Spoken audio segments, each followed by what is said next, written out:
Rapaziada, eu estou gravando esse vídeo aqui em plena sexta-feira, a quase 10 horas da noite. Eu pensei aqui, é o dia 27, quase 10 horas da noite. Acabei de largar da faculdade. Tô gravando esse vídeo daqui porque amanhã, no sábado, que é quando normalmente eu gravo os vídeos, eu vou ter uma demanda a mais essa semana pra gravar, que foi o vídeo do domingo sobre Apocalipse que vocês viram, que eu gravo no domingo, inclusive. E porque no sábado de noite meus amigos vão vir aqui pra casa, amanhã no caso, que foi dia 28 de fevereiro pra você. Dane-se, eu não quero saber de data, de tempo não. Vão vir aqui pra cá, a gente vai fazer um churrasco, assar umas carnes, tomar uma H2O, eu vou pegar uma Heineken, não, brincadeira. Aí eles vão vir aqui pra casa, a gente vai se divertir, fazer um corujão de jogos, a gente vai jogar. Então eu tô aqui 8 horas da noite, querendo fazer outra coisa, acabei de largar. Tive uma aula da cadeira Economia e Ciência Política. Tem vídeo aí mostrando minha rotina na faculdade, só pra avisar, vai estar aí no cardzinho pra você assistir. Terminei essa aula hoje e eu só queria estar fazendo uma coisa.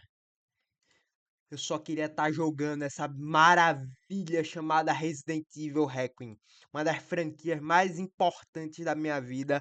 Tá, bati no microfone. Tá 300 conto na Steam. E como eu queria estar jogando isso daqui, meu irmão. Como eu queria. Se você quer me dar de presente, meus amigos, me dê, papai. Au, me dê.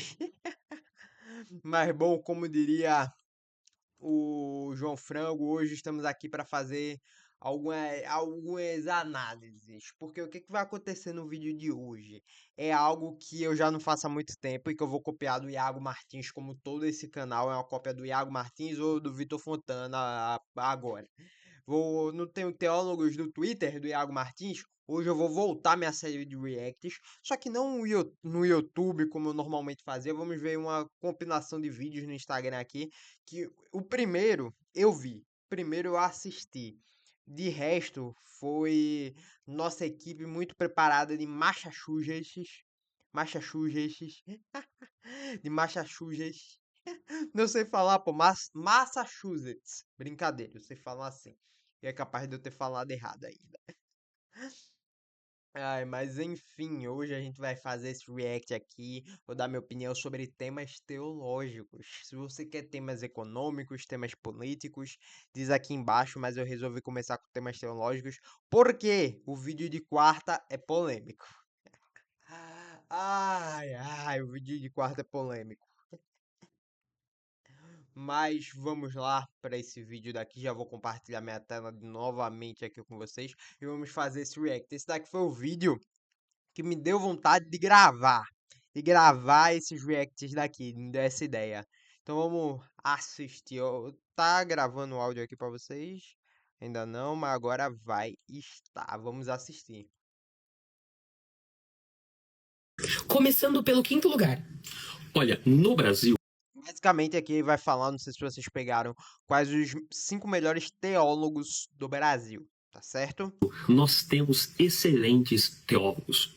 O Brasil é um dos lugares do mundo que mais produz, academicamente dizendo, bons escritos teológicos. Mas eu tenho que escolher apenas 5.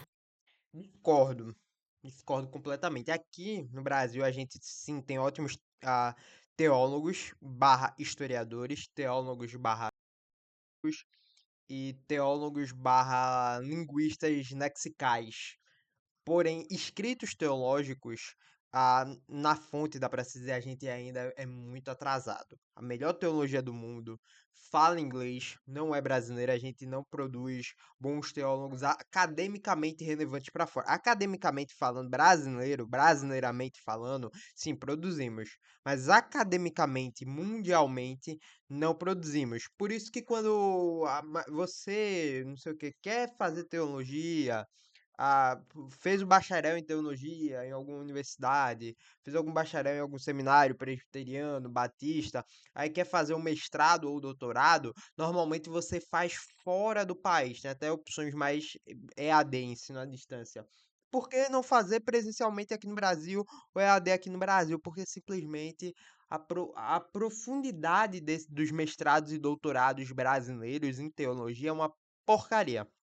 Uma completa bosta. Tanto que os maiores teólogos, inclusive os que ele cita aqui, provavelmente, que eu me lembre bem, tem mestrado e doutorado fora. Show? Então, em quinto lugar, para mim, o pastor Franklin Ferreira. Eu tenho estes dois Gosto materiais muito do dele. pastor Franklin Ferreira. Ele é um pastor batista, no qual ele é muito bom na área de teologia sistemática e também na área de política. E em quarto lugar? Em quarto, eu vou escolher o pastor presbiteriano que foi o meu professor, Enister Maia. Enister Maia tem escrito muito sobre a área da história da igreja.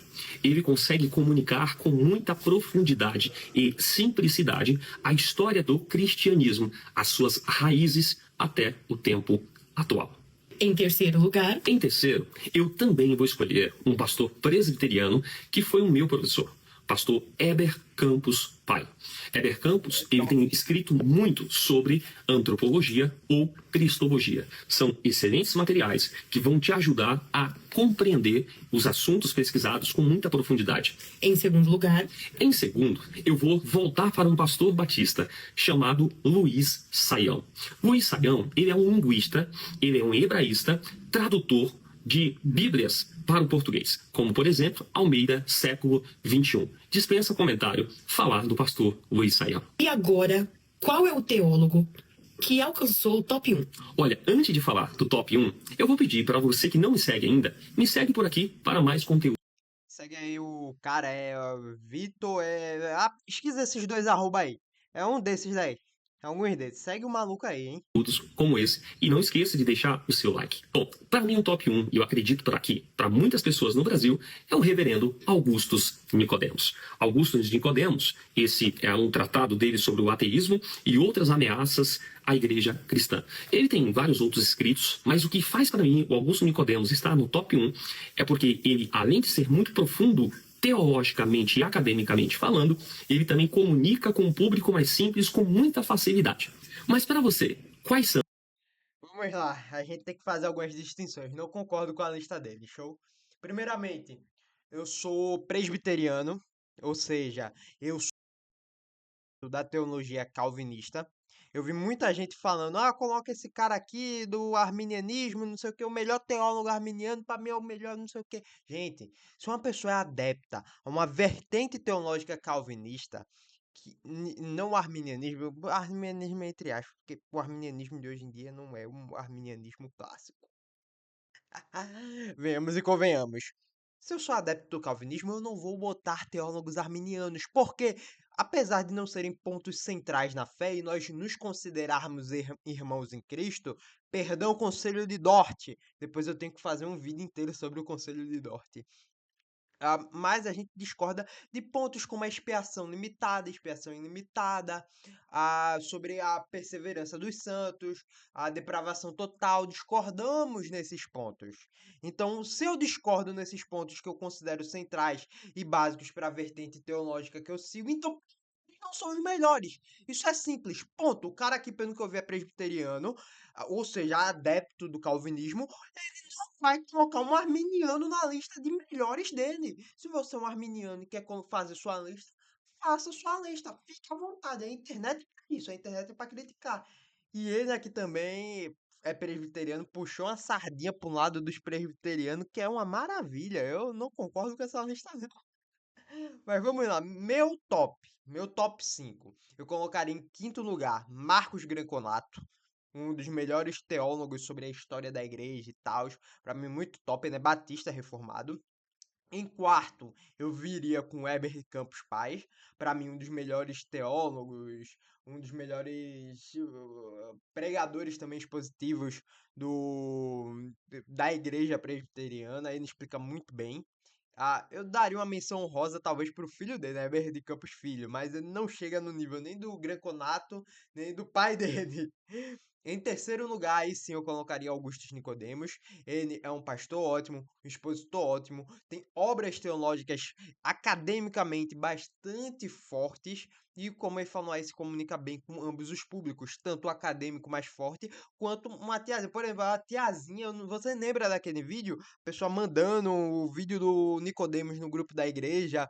Aí, esse cara é calvinista, ele não acredita na gente. Aí ela, eu não sei nem o que é isso, então eu sou calvinista do tudo que esse homem fala. Então, basicamente é isso. ambos presbiterianos, e agora meu top 2 é totalmente batista regular, batista reformado.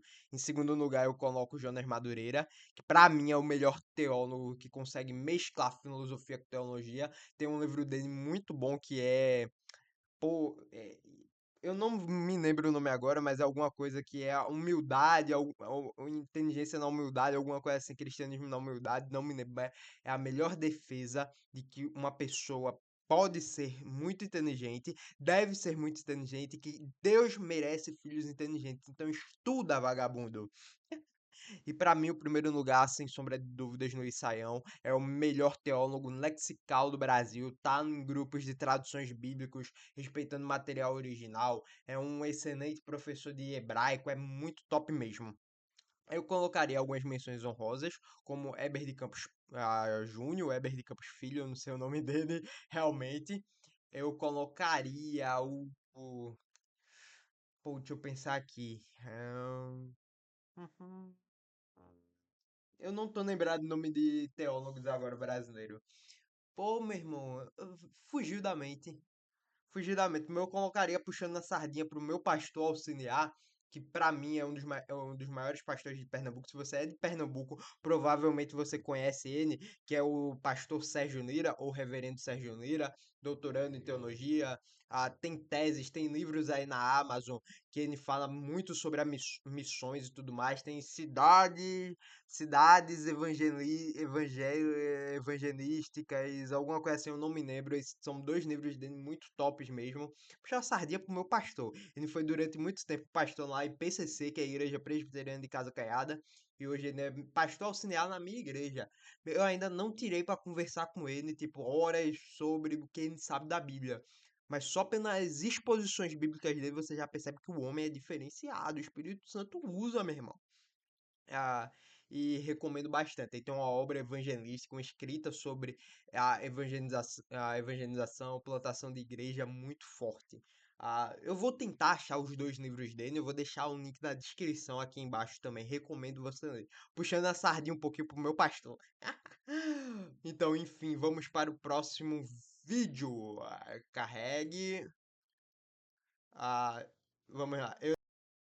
Pregador, né? O Mateus 25 explicou Atos 2 e aplicou Ezequiel 16. Eu vou tirar o áudio porque provavelmente tem direito autoral. Mas essa é a magia da exposição bíblica, meus caros amigos. É você pegar o texto e explicar aquele texto, fazer ligação com outro texto e fazer uma aplicação prática no dia a dia que às vezes é com outro texto. Isso aqui é a pura exposição bíblica. Inclusive, na minha igreja, a gente está na exposição bíblica de Atos. A gente estava na exposição bíblica de Gênesis e agora a gente foi para a exposição bíblica de Atos. E já simplesmente a gente lê a Bíblia.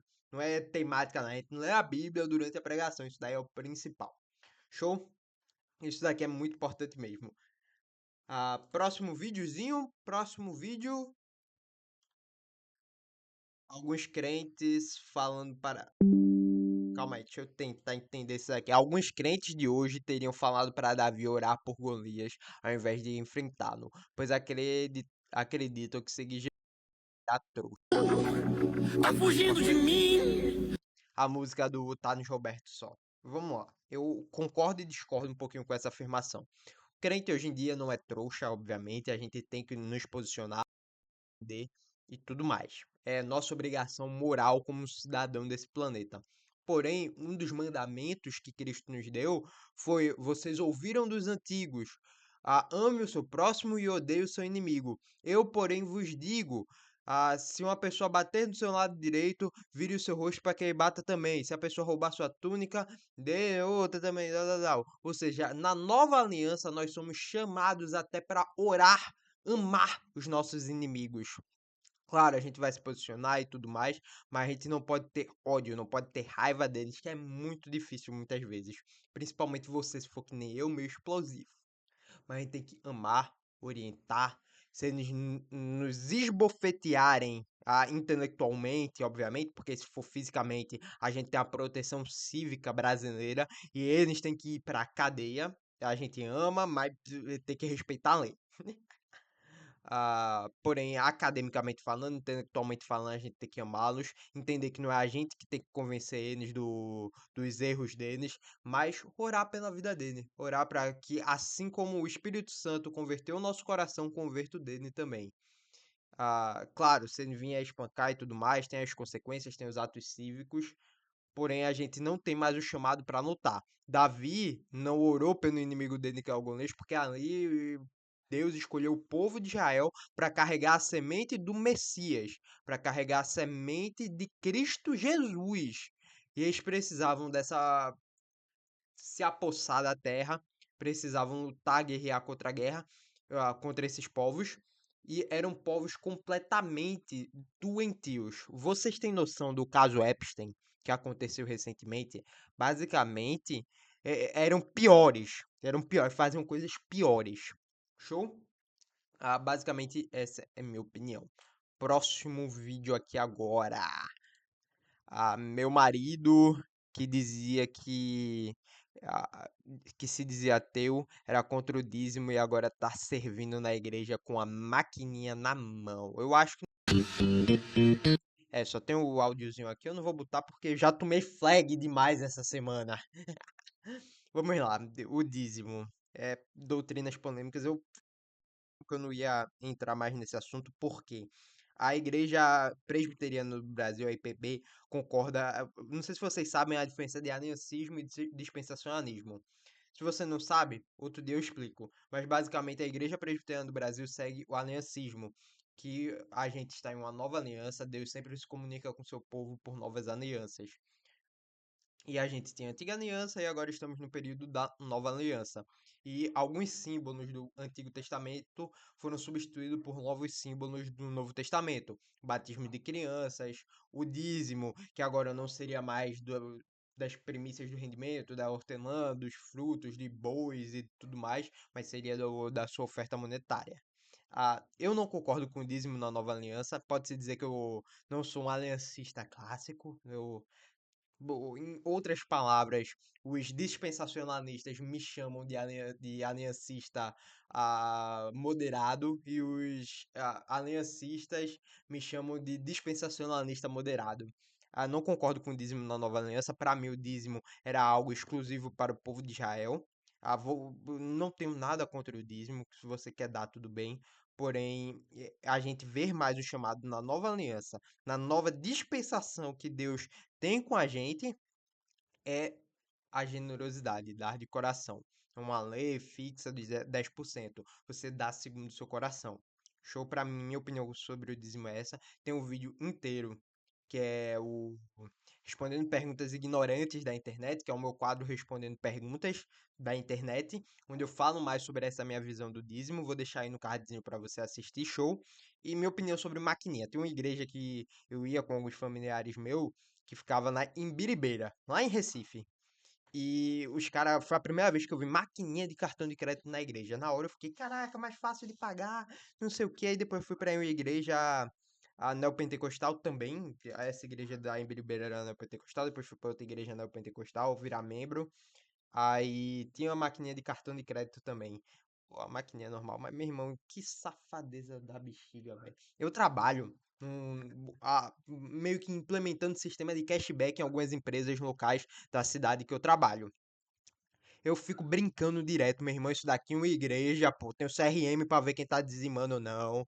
Os caras vão ganhar dízimo, vai ganhar cashback em cima do dízimo e vai poder pagar o dízimo de novo com o próprio cashback, vai ser ganha, ganha, ganha, não sei o quê. Eu acho um absurdo isso daqui, show. Acho um absurdo, um absurdo. O dízimo não é por maquininha. Às vezes isso daí ajuda, mas, pô, eu acho que é tentativa de tirar o máximo de dinheiro possível das pessoas. Venhamos e convenhamos. Na sociedade brasileira que a gente tá. E outra, não tem uma igreja que tenha maquininha de cartão de crédito. Tem essas maquininhas de cartão de crédito assim. Que que me prove que não é para aumentar a quantidade de dízimos. Aí vai ter um IPB que vai ter isso, a igreja presbiteriana que vai ter isso, eu vou calar minha boca depois, por, por respeito. Mas eu não consigo achar isso daqui normal. Não consigo achar isso aqui normal. Próxima. Quando alguém vem me orar Vem me orar. Perdão. Mas quando alguém vem orar por mim, mas a pessoa não aceita que eu não vou cair.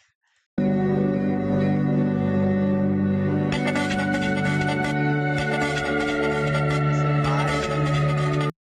E realmente, hoje em dia a gente está nessa cultura do espiritualizar demais as coisas, de a oração, o cara cair.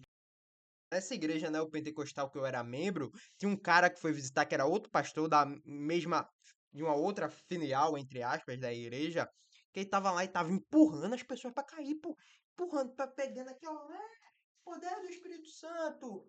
Benihim, o maior exemplo disso, só que Benihim não empurrava não, Benihim só levantava a mão que o pessoal caía, montes derrubavam. Até hoje, se brincar, esse capeta. Vou ser processado.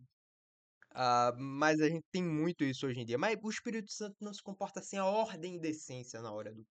Ordem e decência, meus amigos. Ordem e decência. Estavam bêbados de Atos 2, para vocês terem noção. Não é porque eles estavam feito um débil mental, não. Os estavam bêbados que as pessoas estavam achando é porque eles estavam falando um idioma que não entendiam, um idioma de outras terras, que às vezes fica, oxe, que dia acha isso aí? E as pessoas viram aquilo e falaram, caraca, isso daí tá bêbado. Isso daí tá bêbado.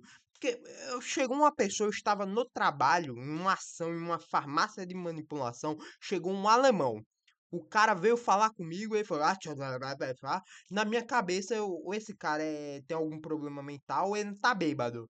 Entenderam? É isso que o estavam bêbados lá de Atos 2 quer dizer. Não é porque eles estavam agindo que nem um, um bêbado mesmo, não. Não tá que nem um. Não, tá certo? Show? Show de bola? Dúvidas tiradas? Ai, próximo. Odeio quem espiritualiza tudo. Às vezes seu carro quebrou porque você não cuidava direito dele e não porque o diabo tá te perseguindo. Eu acho que isso é música aqui, pelo que eu tô vendo. É só música, eu não quero tomar flag não, mas é isso mesmo, galera. Isso mesmo. O diabo, não, às vezes, obviamente, o diabo vai te atacar, vai te tirar as coisas, mas às vezes não é nem o diabo, próprio Deus, pô, quebrou aquele carro, perdeu o ônibus, não foi o diabo, foi Deus te livrando de alguma coisa. Ou simplesmente não aconteceu aquilo por tua culpa, porque você saiu na hora errada, você se atrasou. A gente não tem o livre-arbítrio que os arminianos pregam para ir até a Deus, mas a gente tem um negocinho chamado livre agência, ou livre vontade, se você preferir. A tradução de livre-arbítrio, de livre-arbítrio do latim é livre vontade, não é livre-arbítrio, não. Não muda nada. Mas tem essa pequena mudança do como os arminianos pensam para os calvinistas pensam. E às vezes é só isso. É só você, não é nada espiritualizado demais. A dor na sua perna é porque você não cuida às vezes. Não é o diabo fazendo isso, não. Agora, se essas tentações da dor da perna e tudo mais for evitando de você ir para a igreja, não vou para a igreja por causa disso aí, pode ser que seja o diabo tentando te atacar. Show? Show de bola? Pronto, problema resolvido. Próximo vídeo. Meu amigo pentecostal me convida pra vir no culto na igreja dele. Esse eu tenho que botar. Sapatear, tu vai sapatear, eu vou sapatear, tu vai sapatear, eu vou sapatear, tu vai sapatear. Olha o mistério, mistério de Jeová. Eu vou sapatear,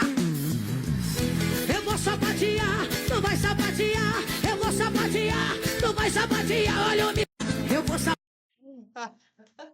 Vamos lá, temos que destrinchar aqui algumas coisas e trazer um pouquinho de conhecimento também. Sobre essas músicas pentecostais, por incrível que pareça, eu não vejo. Ah, Igor, que heresia! Eu sabia que você era um pentecostal enrustido. Calma, meu filho, calma. Não vejo problema nenhum fora do ambiente do culto. Eu não gosto dessa música. Venhamos e convenhamos. Que música ruim de bosta. Vai escutar um Charlie Brown Jr., que é melhor. Um Luan Santana é melhor do que isso, bicho. Um Luan Santana é melhor do que isso. Mas música ruim da bosta. Mas se você gosta, cara, fora do culto, ótimo. Os caras lá, eu vou sapatear. Sapatear, tu vai sapatear, eu vou sapatear, tu vai sapatear, eu vou sapatear. Não tem problema não, pô. Fora do culto. Tu em casa, botando isso daí pra escutar. Por incrível que pareça, a Sabor de Mel é uma música herética do caramba. Fora do culto, escuta, eu não tenho problema com isso, não, não tem problema. Não tem problema nenhum, não, meu irmão. Mas dentro do ambiente de culto, é a mesma coisa que a questão da música lá, ué. É uma música ruim, horrível. Ruim, muito ruim mesmo. Mas uma música de Satanás, da Macumba, do Zé Penintra, da Maria Padilha, não, é só uma música ruim. Do diabo não tá naquela música, nem nada do tipo. E essas músicas não são músicas congregacionais. O que é uma música congregacional? É uma música para tocar na igreja. Porque as músicas para tocar na igreja são músicas que adoram e exaltam o nome de Cristo Jesus. São músicas com respaldos bíblicos e teologicamente fortes para exaltar Jesus, exaltar Deus, um aroma agradável a Deus. Entenderam? Show. Isso que a gente deve cantar no nosso culto. São músicas cristocêntricas. E não vou sapatear. E não agora que o Zé entrou e a Maria balançou e tal. Não. São músicas cristocêntricas que falem de Cristo Jesus e que o adorem. E às vezes a gente tem que prestar atenção até nisso, porque tem músicas que falam partes de versículos, que falam o nome de Jesus, mas não são nada cristocêntricas. Nem um pouco cristocêntricas. Show? E eu fui esses dias em uma igreja, não é nem pentecostal, é uma igreja meio metodista, dá pra se dizer. Bem wesleyana. E eu não aguento mais não, pô. Eu tô quase há um ano na presbiteriana, os caras gritando direto. Nada contra a igreja, os caras gritando direto. É glória a Deus, aleluia, meu Deus do céu, eu tô perdido aqui. Os caras levantando, pulando, batendo pau, meu rapaz, por que que eu tô fazendo aqui, bicho? Meu Deus do céu. Aí o pregador me vem, pelo amor de Deus, nada contra o pregador, eu estou julgando a mensagem. O cara, não foi Jesus Cristo que te salvou. Cristo foi a moeda de troca, quem te salvou foi Deus. Aí eu, fez sentido na lógica de pregação dele, mas expositivamente, biblicamente, não tem um mínimo de sentido. Enfim, vamos pro próximo vídeo que eu ganho mais. Eu sou o pastor dessa igreja que eu fui visitar, é meu amigo, já já ele manda mensagem pra mim. Vou esperar, vou aguardar a mensagem. Próximo. Diabo, fala aí, padre, o que te traz por essas bandas? Isso daí é a conversa no inferno. Fala aí, padre, o que traz por aqui, ó? O que que tá fazendo aqui no meu manda-pau? Tudo deve obediência a Deus, mas Deus deve obediência a Maria. Essa é aquele tipo de negócio que, tipo, os anjos, meu Criador, Jesus, meu Pai, Deus, meu eu, cabo lá no inferno, meu Senhor. Ai, gente, entendo. Essa diferença entre natria, dulia, hiperdulia, não tem diferença nenhuma. Não tem. É tudo a idolatria. É tudo idolatria. Engraçado que as igrejas católicas fora do Brasil, principalmente norte-americanas, algumas igrejas mais europeias, não tem essa mariocentrismo que nem tem aqui no Brasil. Eles se parecem muito mais com igrejas mais tradicionais protestantes do que com a igreja católica apostólica romana aqui no Brasil. Não tem essa hiperdulia para Maria. Aí na prática, hiperdulia, dulia, é tudo idolatria. Tudo idolatria. O catolicismo não é cristianismo. Não é eu tinha um pouquinho de dificuldade de entender isso, mas não é uma vertente do cristianismo. Não é, porque sete sacramentos completamente fora da Bíblia, o Papa e o magistério como autoridade final, não é cristianismo isso. Não é cristianismo. Próximo vídeo.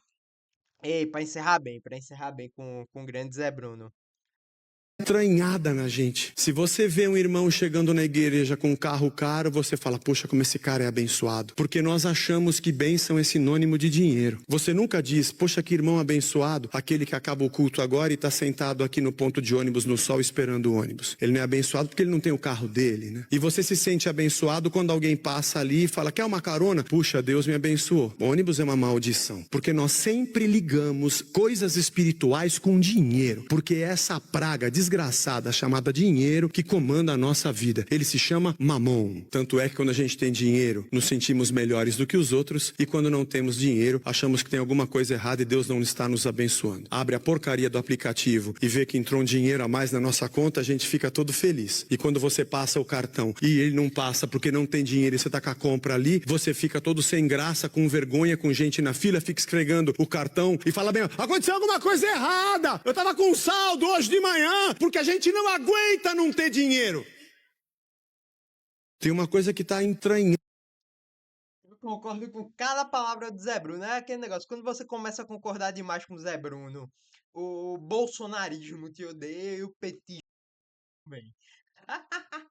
O bolsonarismo que vem, é a Camaia de Silas Malafaia, de Macedo, isso daí tudinho. E realmente, principalmente por causa dessas igrejas neopentecostais, a gente acha que o dinheiro está relacionado às bênçãos de Deus e tudo mais. Às vezes o teu dinheiro que tu tem, sabe o que que é? É o capiroto te amaldiçoando, porque você vai dar mais valor pro seu dinheiro do que para as coisas do reino de Deus.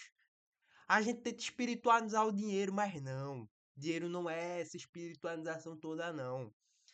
Mais recentemente, um pouco mais da era moderna e contemporânea, a gente teve um livro lá do Max Weber, A Ética Protestante e o Espírito do Capitalismo, que eu acho um livro completamente ruim. Max Weber faz muito anacronismo, aí faz uma antropologia totalmente errada sobre as teses de Lutero, sobre o calvinismo, entre aspas, porque faz análise sobre as institutas da religião cristã de Calvino, e tentando ligar isso sobre o dinheiro, sobre o capitalismo, com a ética protestante, com os protestantes. Mas, no geral, simplesmente não. Os protestantes, nós cristãos históricos, defendemos basicamente que, sim, Cristo nos abençoa, tanto com muito dinheiro, tanto com pouco dinheiro. Porque o que nos basta é a graça dele sobre a nossa vida. O que nos basta é a presença dele. Seja no muito, seja no pouco. E que a gente saiba que tudo posso naquele que nos fortalece, como diria o apóstolo Paulo. E a gente espiritualiza demais o dinheiro muitas vezes. E o dinheiro é nada. Nada entre muitas aspas, mas não deve significar nada na nossa vida. Enfim, esse foi o vídeo de hoje, esse pequeno react de quase 1 hora. Muito obrigado por ter assistido aqui até o final. Veja os vídeos que estão aí no cardzinho. Clica no vídeo aí do lado também para ir assistindo um atrás do outro, tá ligado? Até contigo mesmo que eu tô falando, viu, boy? E tamo juntasso, viu, galerites? Tamo junto. Show. E até a próxima. Falou, fui e tchau.